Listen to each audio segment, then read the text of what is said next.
साहित्य और सनातन के विषय पर बात करने के लिए मौजूद हैं सुधांशु त्रिवेदी जी। जोरदार तालियों से स्वागत करें। यहाँ रिपब्लिक परिवार के सभी सम्मानित सदस्य, अर्णव गोस्वामी जी और उनके श्रीमती जी, माता जी, मदर इन लॉ और हमारे ऐश्वर्य जी जिन्होंने बड़ा प्रबल आग्रह किया। देखिए, आज जो आपने विषय रखा है साहित्य, सुर, शक्ति और संगम, अभी अभी मालिनी जी की जो प्रस्तुति आपने देखी, दुनिया में कहीं आपको किसी संस्कृति में ऐसी चीज नहीं मिलेगी कि उन्होंने शमशान की होली बताई, अर्थात मृत्यु भी एक उत्सव की तरह लिया जाता हो, उसमें भी एक आनंद का अनुभव किया जाता हो, ऐसा सिर्फ और सिर्फ आपको भारतीय संस्कृति में मिलेगा। हमारे यहां कहा गया है कि मृत्यु कोई समाप्ति नहीं है, मृत्यु एक सरिता है जिसमें श्रम से कातर जीव नहाकर धारण करता है वह तब नव काया रूपी वस्त्र बहाकर। यानी वो एक पड़ाव है, वो एक मंजिल नहीं है। और यूं दूसरे शब्दों में कहें, जो लोग स्ट्रेट लाइन पे चलते हैं उनको लगता है कि एक लाइन कहीं से शुरू होगी और कहीं पे एंड हो जाएगी, पर हम तो सृष्टि के चक्रीय क्रम में विश्वास करते हैं, इसलिए हमारे यहाँ सर्किल है और सर्किल निरंतर चलता रहता है। वहाँ के ऊपर कोई एंड पॉइंट आपको सर्किल के सर्कमफ्रेंस में नहीं दिखाई पड़ता। अब देखिए, जो साहित्य और सुर की बात कही गई, भारत में साहित्य और सुर इन दो चीज़ों का ऐसा संगम है। आपने कभी मार्क किया इस बात को कि वेस्ट में जो मूवीज़ होती हैं उनमें गाने नहीं होते उतने जितने भारतीय मूवीज़ में होते हैं? उसका कारण क्या है? उसका कारण यह है कि हमारे यहाँ जितनी भी रचनाएं हैं सब लय में हैं। हमारे जितने धर्म ग्रंथ हैं वो छंदों में लिखे गए हैं। मतलब आप वेदों के मंत्रों से ले लीजिए, पुराणों के श्लोक से ले लीजिए और रामचरितमानस की चौपाइयों तक ले लीजिए, सब एक मीटर में है। अगर चौपाई में 16-16 की 4 मात्राएं होती हैं, दोहा में 13 और 11 13-11 होता है, तो ये सारे के सारे एक रिदमिक मीटर्स में हैं। इसलिए हमारे यहाँ हर चीज लय और छंद के साथ जुड़ी हुई है। इसीलिए आपने शायद कभी इस विषय के ऊपर ध्यान दिया हो अथवा न ध्यान दिया हो कि हमारे यहाँ जो डूम्स वर्ड है, जो चूंकि अभी आपने शमशान की बात कही, डूम को हिंदी या संस्कृत में क्या कहते हैं? प्रलय। प्रलय का अर्थ क्या हुआ कि जहां पर लय समाप्त हो जाए वहां पे प्रलय है, और संपूर्ण जगत जो है वो एक विशेष प्रकार की लय में रहता है, यानी एक संगीत की रिदम में रहता है। तो मैं ये कहने का प्रयास कर रहा था कि देखिए, हमारे यहाँ क्या बात है, आप एक छोटे छोटे शब्दों को अगर आप समझें तो आपको समझ में आ सकता है। हमारे यहाँ जीवन लय है, और अगर संपूर्ण सृष्टि की लय समाप्त हो गई तो वो प्रलय है। अब आप कहेंगे, अभी तक जो साइंस में जिन लोगों को थोड़ा थ्योरेटिकल फिजिक्स में इंटरेस्ट होगा, उन्होंने अगर देखा हो तो आज से 100 साल पहले माना जाता था, 125 साल पहले, कि एटम अनडिविजिबल पार्टिकल है, फिर इलेक्ट्रॉन प्रोटॉन आए इंडिविजिबल पार्टिकल, अब 2012 में हिग्स बोसॉन खोजा गया, अब आ रही है स्ट्रिंग थ्योरी। स्ट्रिंग थ्योरी ये कहती है कि there is nothing like particle, it's only waves of energy. और वेव्स ऑफ एनर्जी जहां पर सुपर इम्पोज करती हैं वहां पे एक एनर्जी का पैकेट बन जाता है और वो हमें पार्टिकल का फील देने लगता है। पार्टिकल इज नथिंग बट कि सुपर इम्पोजिशन ऑफ जो एनर्जी हुई है वहां से आता है, अर्थात संपूर्ण प्रकृति तरंगों में या लय में ही विद्यमान है। और जब लय एक विशेष अवस्था में होती है तो सृष्टि का अस्तित्व है, जब लय विशेष अवस्था से अलग हो जाती है तो सृष्टि का अस्तित्व नहीं है। इसीलिए आप देखिए, हमारे यहाँ सारे मंत्र लय में हैं, और मंत्र, इसीलिए आप एक बात और मार्क करिए, जब लैंग्वेजेस की बात की जाती है, बहुत से लोग कहते हैं कि इसका अर्थ ये, उसका अर्थ वो। बहुत से लोग वेदों का अर्थ क्यों नहीं समझ पाते? संस्कृत भाषा में बहुत सी ऐसी चीजें हैं जो शब्द हैं ही नहीं, that is nothing but an vibration. उसमें अर्थ की ऐसी चीज नहीं है, वो अनुभूति करने की चीज। जैसे एग्जाम्पल के लिए, आप सबने भी अपने जीवन में कभी न कभी जरूर सुना होगा, जब आप पूजा करने के लिए बैठते हैं तो कुछ चीजें क्या बोली जाती है देवी की स्तुति? ओम ऐं हीं क्रीम। ये शब्द नहीं है, इसमें अर्थ की जानने की आवश्यकता भी नहीं है, यह अनुभूति की चीज है, ये एक वाइब्रेशन है, ये एक लय है, ये एक पल्स है जिसे फील करना। और ये बात कोई ऐसे हवा में नहीं कह रहे हैं, ये हमारे यहां कहा गया है, न शक्यते वर्णयुतिम गिरायत स्वयं तदंतः कर्णेन ग्रह्यते। इसका अर्थ हुआ न शक्यते, नहीं कर सकते, वर्णितुम, जिसका वर्णन, गिरा अर्थात वाणी से, वो चीज है जो स्वयं तदंतः करणेन ग्रह्यते, वो अपने अंतःकरण से ग्रहण की जाती है। इसीलिए अगर आप कहें, हम सबको पढ़ाया जाता है कि हम लोग सबने स्कूल में पढ़ा होगा, what is man, man is a social animal, वो एनिमल पे ही पढ़े रहते हैं। हमारे यहाँ क्या कहा गया है कि व्हाट यू आर फंडामेंटली, हमारे यहाँ कहा गया अहम ब्रह्मास्मि। There is a huge difference between considering yourself as an animal object and considering yourself as a divine object. But वो एनिमल से डिविनिटी की यात्रा कहाँ से शुरू होती है, उसमें साहित्य और सुर दोनों आते हैं। हमारे क्या कहा गया है, पशु और मनुष्य में अंतर कहाँ पे आता है, साहित्य संगीत कला विहीना। अगर साहित्य संगीत और कला ये तीन चीजें नहीं है तो वो क्या है, साक्षात पशु पुच्छ विषाणहीना। समझिए एक ऐसा पशु है बस जिसके सींग और पूंछ नहीं है। तणम न खाद्यान न पि जीवमाना तद भाग देयम परमम पशुराम। बस ये समझिए कि वो घास फूस नहीं खा रहा है, एक पशु की तरह ही जीवन जी रहा। अर्थात निचले स्तर की चेतना से उच्च स्तर की चेतना आपको साहित्य और संगीत और कला तीन चीजें लेके जाती है। और बहुत से लोगों ने शायद इस पर ध्यान भी ना दिया हो, साहित्य की जो परिभाषा है वो भी क्या है, सहितस्य भावा इति साहित्य। सबके हित का भाव जो है वो साहित्य है। और इसीलिए हमारे यहां हर चीज का जितना स्ट्रक्चर्ड सेटअप आपको मिलेगा, मैं एक छोटा सा एग्जांपल और भी कहना चाहूंगा। हमारे संगीत के राग हैं, तो आपको अब यहां इतने जानकार लोग बैठे हैं, मालिनी जी जैसे, उनके सामने बोलना उचित तो नहीं लगता है। अलग अलग समय का अलग अलग राग है। कौन सा राग मॉर्निंग में गाना है, कौन सा राग इवनिंग का है, कौन सा राग वर्षा ऋतु का है, कौन सा शरद ऋतु का है। ऐसा डिवीजन आपने कभी किसी दूसरी जगह म्यूजिक में देखा है? And now forget about ragas. जो भोजन है वो भी हमारे यहाँ अलग अलग है। हमारे यहाँ ये है कौन सा भोजन मॉर्निंग में खाना है, कौन सा इवनिंग में खाना है और कौन सा नाइट में। जैसे दही मॉर्निंग में खाने की चीज है तो दूध रात में पीने की चीज है। कौन सा भोजन वर्षा ऋतु में खाना है, कौन सा जाड़े में खाना है, कौन सा गर्मी में खाना है। ये मैंने सिर्फ इसलिए कहा, इस सृष्टि की जो लय है उसके अनुसार जीवन कैसे जिया जा सकता है, उस पूरी एक व्यवस्था को भारतीय दर्शन, हिंदू दर्शन या सनातन दर्शन ने अपने में स्थापित किया। एक प्योरली साइंटिफिक तरीके से कैसे जीवन जिया जा सकता है। और वो साइंटिफिक जीवन जीने के लिए सिर्फ साइकिल दिन की नहीं है, साइकिल सिर्फ मौसम की नहीं है कि कुछ महीने के बाद क्या होगा, साइकिल ईयर्स और जनरेशंस की भी है। जैसे कुंभ का मेला आने वाला है, ये कितने साल में एक बार आता है? 12 साल में। 12 साल में एक बार क्यों आता है? अब यहां हम सेलेस्टियल साइकिल पे चले गए। ये देखिए, हम जब लय की बात कर रहे हैं तो सांसों की लय से लेके और सृष्टि की लय तक। अब वो जुपिटर 12 साल में एक बार अपनी राशि पे आता है, तो प्रयागराज, नासिक, उज्जैन और हरिद्वार में कुंभ होता है। जैसे अभी जो अगले महीने कुंभ होने वाला है, तो जब जब बृहस्पति वृष राशि पे होगा और चंद्रमा भी वृष राशि पे होगा और जब सूर्य मकर राशि में प्रवेश करेगा तो प्रयाग में महाकुंभ होगा। तो आप सोचिए फिर हम वहां से कहां तक जाते हैं।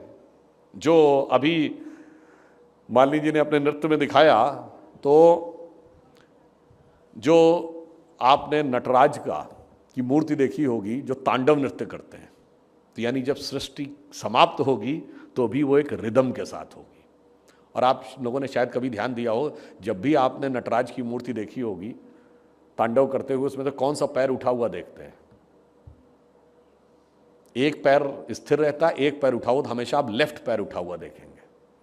उसका रीजन क्या है? और ईश्वर ने आपको 2 ही पैर दिए हैं, जो हम सबसे विकसित क्रीचर ऑफ द यूनिवर्स हैं।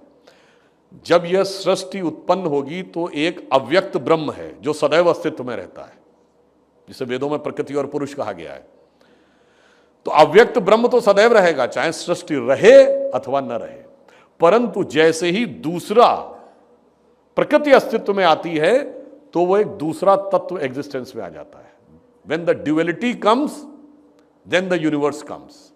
और जब यूनिवर्स का लय होना है, समाप्त होना है, प्रलय होना है, तो क्या होगा? फिर प्रकृति समाप्त हो जाएगी और पुरुष जो है वो यथावत रहेगा।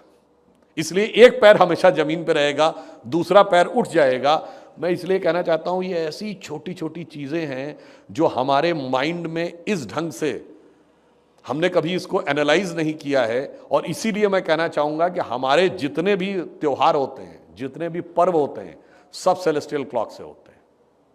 आज की डेट में लोग कहते हैं ना कि वेस्ट वाले लोग पढ़ते हैं, कहते हैं कि वो हिस्ट्री में जाके उसकी एग्जैक्ट डेट नहीं मिल रही। वो डेट इसलिए नहीं मिल रही है कि तुम्हारी हिस्ट्री 2000-3000 साल पुरानी है और हमारा तो 50,000 1,00,000 साल पुराना भी है। अब मैं इमेजिन करूं, जैसे मैं आज आपसे कहूं कि कोई कहे कि टुडे इज 20 दिसंबर 2024, आप 20/12/2024 रख दीजिए, ये सभ्यता समाप्त हो जाए। 5,000-7,000 साल के बाद जब इस सभ्यता से कोई कनेक्ट ना हो, किसी प्लेट पे या किसी पत्थर पे 20/12/24 लिखा हो, तो वो जनरेशन समझ ही नहीं पाएगी what does this figure means 2012-24। हमारे यहाँ हर चीज कैसे लिखी जाती है कि ये अमुक ग्रह यहां पर था, अमुक ग्रह यहां पर था, अमुक नक्षत्र था, तो 5,000 साल नहीं, 50,000 साल बाद भी, 1,00,000 साल बाद भी अगर उसको कोई पढ़ेगा तो वो देख के बता सकता है कि ये टाइम ड्यूरेशन इस समय हुआ होगा। इसीलिए what you call muhurat and how it connects with the modern science, I would just like to say again.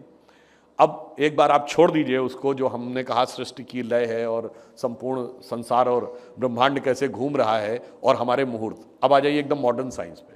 20वीं century की जो सबसे बड़ा साइंटिफिक अचीवमेंट माना जाता है वो Einstein's special theory of relativity है, जो वो कहती है यूनिवर्स में अगर किसी चीज को डिटरमाइन करना है तो सिर्फ एक्स वाई जेड 3 डायमेंशन नहीं है। जैसे आप यहां पे देखें ना कमरे में, you X Y and Z, वो कहता है एक्स वाई जेड नहीं है, टाइम भी होना चाहिए, दैट इज 4th डायमेंशन। क्योंकि अगर आपने यहां पोजीशन बताई तो आपने तो धरती को स्थिर मान लिया, पर धरती तो स्थिर नहीं थी ना धरती स्थिर है न सूर्य स्थिर है। शायद आप लोगों में से बहुत लोगों को पता हो या ना पता हो, सूर्य भी आकाश गंगा का चक्कर काटता है 26,000 साल में एक बार। It takes 26,000 years. तो जब सब कुछ मूव कर रहा है तो उसने कहा वो टाइम होना चाहिए, टी। तो he said the exact determination of any position in the universe will be x, y, z and t. And then how you will measure the t, which can be the absolute measuring parameter, most scientific, never changing, and which is equally applicable on Earth or Moon, on Mars or any point in the space in the solar system. It is only relative positions of the planet. That's why हमारे यहां हर चीज में मुहूर्त का महत्व है। वो क्या है? Einstein's most sought after 4th dimension, that is depicted in the most accurate measuring parameter, most equally applicable and most perfect parameter of time में। अब एक और बात आप इससे समझिए, आप एक हाइपोथेटिकल बात कह सोचिए, जो कहा जाता था ना कि बिग बैंग थ्योरी आई तो वहां पर यूनिवर्स एग्जिस्ट ही नहीं करता था। व्हाट इज टाइम अगर आप पूछें तो टाइम क्या है? जब चेंज आना शुरू हुआ तब टाइम का एग्जिस्टेंस आया। If there is no change, आप एक सेकंड के लिए इमेजिन करिए कि 5 मिनट के लिए इस कमरे में सब कुछ रुक जाए, तो 5 मिनट के लिए समय रुक गया ना। अब आप इनिशियल स्टेज में सोचिए, when there was nothing in the universe there was no time. Time कैसे शुरू हुआ? जब स्पेस क्रिएट हुई तो टाइम क्रिएट हुआ। तो लोग कहते हैं साहब स्पेस टाइम की थ्योरी उन्होंने दी। नहीं, अभी आपने देखा जो बता रहे थे, हमारे यहाँ क्या कहा गया है, महाकाल, जब जो लोग तंत्र की साधना की भी कभी कोई पुस्तक पढ़ी होगी, तो 2 शक्तियां हैं जो आपने कहा ना, एक फिक्स रहती है और एक मूव करती है। वो क्या है? काल और अंतराल। काल और अंतराल ही तो टाइम एंड स्पेस है। और जब अंतराल शुरू होगा तभी काल का एग्जिस्टेंस आएगा। और इसीलिए एक और बात समझिए, आज चाहे लोग कितना भी कहने की बात शुरू करें, अगर सिख धर्म में सत श्री अकाल कहा गया है तो वहां अकाल का अर्थ वहां पे है वो एब्सोल्यूट शुरुआत। वो क्या है? वही सत है और वही श्री है, यानी वही भगवान, जहां काल का एग्जिस्टेंस नहीं है। Because there is no change and there is no need of change, there the absolute perfection, वहां काल का एग्जिस्टेंस नहीं है। इसलिए मैं यह कहना चाहूंगा कि हमारे यहां, अब आप कहेंगे ये तो इतनी बड़ी बात हो गई, अंदर हम कहां पे महसूस करें कि काल का एग्जिस्टेंस नहीं है?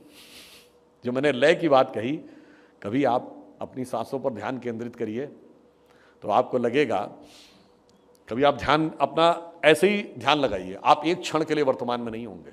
या तो आप भूतकाल की कोई बात सोच रहे होंगे, पास्ट की या फ्यूचर की। You will never be in the present. अब प्रेजेंट में आने का रास्ता क्या है? अपने शरीर और अपनी चेतना के रिदम को देखिए। चेतना की रिदम सबसे पहले आपको सांसों में दिखती है। अब आप सांस में जब ध्यान लगाते हैं तो सांस नीचे जाती है, एक फ्रैक्शन ऑफ सेकंड के लिए रुकती है, फिर ऊपर आती है। जब वो नीचे जा रही है तो वो भविष्य है, जब वो वापस आ रही है तो वो भूतकाल है, पास्ट है। अंदर जा रही है तो फ्यूचर है, बाहर आ रही है पास्ट है। यही तो खेल में हमारा दिमाग फंसा हुआ है। एक क्षण के लिए हम प्रेजेंट में नहीं होते हैं, या तो फ्यूचर में होते हैं या पास्ट में होते हैं।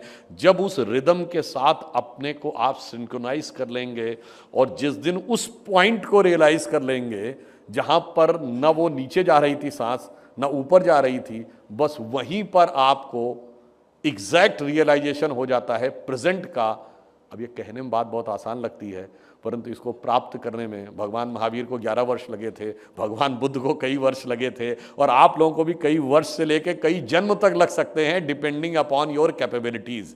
इसलिए जो वास्तविक संगीत है, हमारे यहाँ क्या कहा गया है, वास्तविक संगीत बाहर नहीं है। इसीलिए हमारे यहाँ कहा गया वास्तविक संगीत क्या है, वास्तविक संगीत अंदर है, हृदय के अंदर, जिसे कहते हैं अनहद नाद। और जब वो नाद सुनाई पड़ता है तो ब्रह्म सदैव दिख जाते हैं। अभी राम का नाम लिया गया था, तो मैं एक हमारा जो शायद वो कबीर का दोहा है कि जात हमारी ब्रह्म है और माता पिता है राम। जात हमारी ब्रह्म है और माता पिता है राम, घर अपनों है शून्य में अनहद में विश्राम। जब आप शून्य को रियलाइज करते हैं तो वो अनहद नाद आपको सुनाई पड़ता है। तो आप यूं समझिए कि जो अंदर था वही यूनिवर्स में है। अब इसको लास्ट में ज़्यादा समय नहीं लेते, सिर्फ ये कहना चाहूँगा, आज साइंस भी तो यही बता रही है। बच्चे पैदा होते हैं तो कहते हैं एम्बिलिकल कॉर्ड बचा के रखो, उसका डीएनए एनालिसिस से बताएगा कि भविष्य में कौन सी बीमारी होने वाली है, बच्चे को कौन कौन सी बीमारी हो सकती है, और ये भी प्रिडिक्ट करेगा कि किस ईयर में हो सकती है। कैसे प्रिडिक्ट करेगा? By looking the sequence of your atoms in a particular molecule. हमारे क्या कहा गया, just by looking at the sequence of planet in the space भी हम बता सकते हैं कुंडली के आधार पे कि किस प्रकार की बीमारी होगी और कब होगी, क्योंकि आप नहीं समझ पाए हो वो कोरिलेशन। हमारे यहाँ कहा गया यत पिंडे तद ब्रह्मांडे। इसलिए अंत में मैं कहूंगा, हम सब के लिए एक बहुत अच्छा अवसर है जो रिपब्लिक ने इसकी शुरुआत की। हमें सिर्फ ये समझना चाहिए कि हमारी कितनी व्यापक स्थिति है हमारी सभ्यता और संस्कृति की। जो प्रधानमंत्री जी ने कहा था कि इस अमृत काल में 5 प्रण है हमारे, बस वो याद रखने होंगे। नंबर 1, देश को विकसित राष्ट्र बनाना है, वो एक चीज। कैसे बनाना है? नंबर 2, गुलामी की मानसिकता के हर प्रभाव से मुक्त करना है। एंड नंबर 3, इसके लिए अपनी विरासत पर गर्व करना है। और नंबर 4, इसके लिए कर्तव्य का पालन करना है। और नंबर 5, वो कर्तव्य का पालन सामूहिक रूप से करना है, इन कोहेरेंस। और यहाँ पे अनुपम खेर जी भी बैठे हुए, इतने वरिष्ठ हैं। मैं सिर्फ ये कहना चाहूँगा, साहित्य और कला में इतना हमारे पास है कि ये कोई सोचे कि हम दूसरे की तरफ देखेंगे तो ये बहुत बड़ा दुर्भाग्य होगा। आप बस इसको एक छोटे से उदाहरण समझिए। शेक्सपियर ने अपने पूरे साहित्य में 18,000 के आसपास वर्ड्स लिखे हैं, बहुत होगा 20-22 हजार वर्ड लिखे हैं कुल। और अकेले तुलसीदास ने 1,40,000 लिखे हैं। और उसके बाद कालिदास उनसे कितने बड़े हैं, पर कहा जाता Kalidas was Shakespeare of India. तो उसके लिए मैं कहना चाहूंगा कि अभी साज दिल में तराने बहुत हैं, अभी जिंदगी के बहाने बहुत हैं, दरे गैर पर भीख मांगो न फन की, जब अपने ही घर में खजाने बहुत हैं। धन्यवाद।